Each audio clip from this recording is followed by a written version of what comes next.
திண்டுக்கல் மாவட்ட ஆட்சியர் அலுவலகத்தை வழக்கறிஞர்கள் முற்றுகையிட்டு போராட்டம் நடத்தியதால் பெரும் பரபரப்பு ஏற்பட்டது.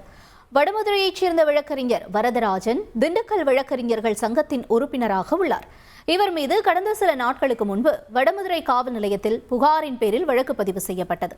இது வேண்டுமென்றே போடப்பட்ட பொய் வழக்கு என்றும் வழக்கை வாபஸ் பெற வேண்டும் எனவும் வழக்கு பதிவு செய்த சார்பு ஆய்வாளர் சித்திக்கை பணியிட நீக்கம் செய்ய வேண்டும் என்ற கோரிக்கையை வலியுறுத்தி திண்டுக்கல் மாவட்ட வழக்கறிஞர்கள் சங்கத்தின் சார்பில் பணி புறக்கணிப்பில் ஈடுபட்ட வழக்கறிஞர்கள் ஆட்சியர் அலுவலக நுழைவு வாயில் வரை ஊர்வலமாக வந்து முறையிட்டனர்.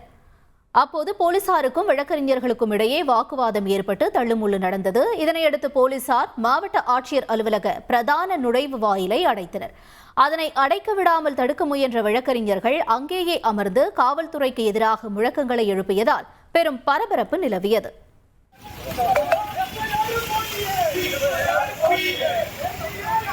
எப்போதுமே ஒரே மாதிரிலாம் யோசிக்க கூடாதுங்க.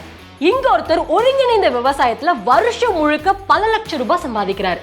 எப்படின்னு தெரிஞ்சுக்க ஃப்ரீடம் ஆப்பை டவுன்லோட் பண்ணுங்க.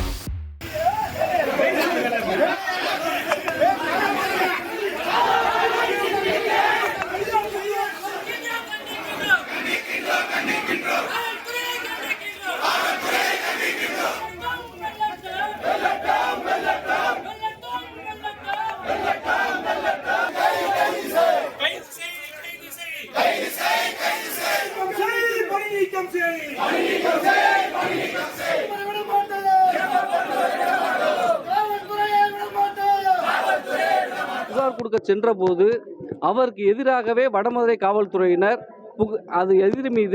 எதிரிடமிருந்து புகாரை வாங்கி காவல்துறையினர் சங்க உறுப்பினர் மீது வன்கொடுமை தடுப்பு சட்டத்தின் கீழ் வழக்கு பதிவு செய்துள்ளார்கள்.